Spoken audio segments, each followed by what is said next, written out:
Assalamu alaikum. Our today's lecture is alcohol fermentation. In the previous lecture, we talked about the lactic acid fermentation. Now we are going to study what is alcoholic fermentation.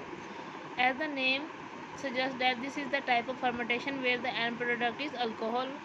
So first step is similar as that of the aerobic respiration and the lactic acid fermentation, where the glucose through the glycolysis will be break down into the two molecule of pyruvate, and end product is the 2 ATP molecule, and NAD plus will be converted into the NADH.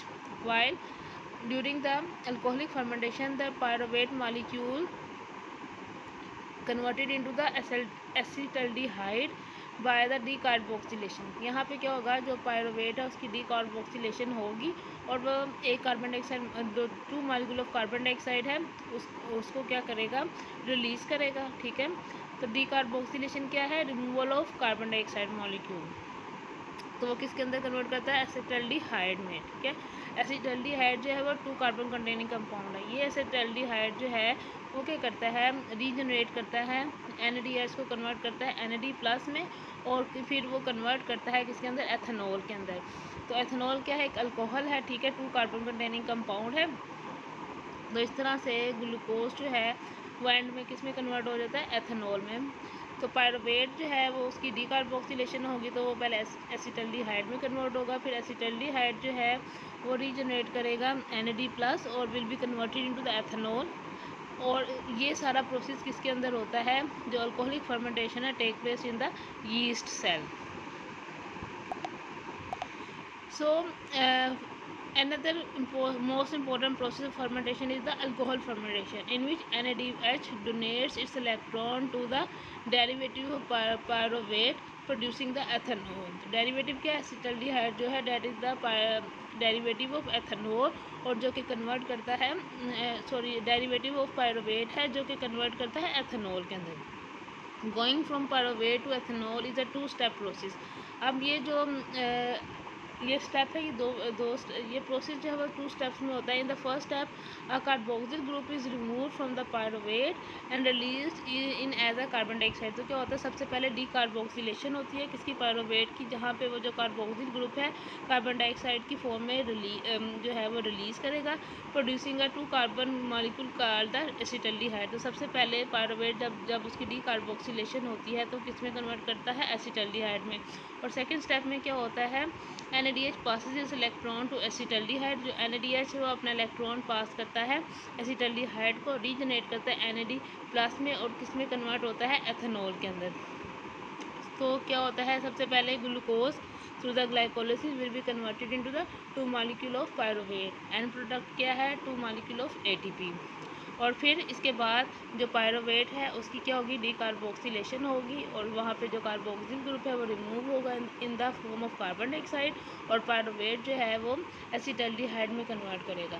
फिर यहाँ पे regeneration होगी कैसे, NADH जो है वो अपने electron transfer करेगा NAD प्लस में, और वो किस में कन्वर्ट होगा, एथेनॉल में।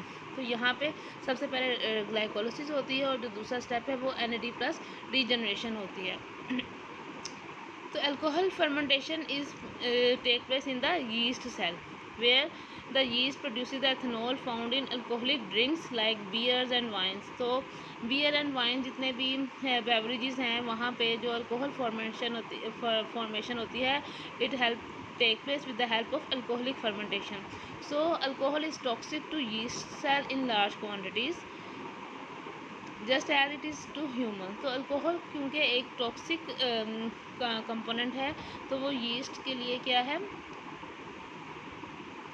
टॉक्सिक है, विच puts and upper limits on the percentage alcohol in this drinks. Ethanol tolerance of yeast range from about 5 to 21%। तो जो एथेनॉल टॉलरेंस रेट है यीस्ट सेल का वो 5 to 21% है। अगर इससे ज़्यादा हो जाए तो वो जो है वो यीस्ट के लिए टॉक्सिक होता है, depending on the yeast strain and environmental condition. अब ये जो 5 to 21% वैल्यू ये वेरी करती है स्ट्रेन टू स्ट्रेन, यानी कि यीस्ट की स्ट्रेन में हर एक की जो परसेंटेज है लिमिट है अल्कोहल की, वो यीस्ट में क्या करती है, वेरी करती है।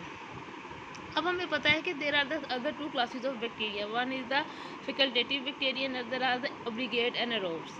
So there many bacteria are the facultative anaerobes, meaning they can switch between the aerobic respiration and the anaerobic respiration. यानी कि facultative anaerobes are those that can live with the oxygen and that can live without oxygen.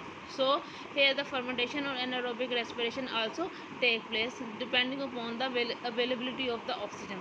So this approach allows them to get more ATP out of their glucose molecule when oxygen is around.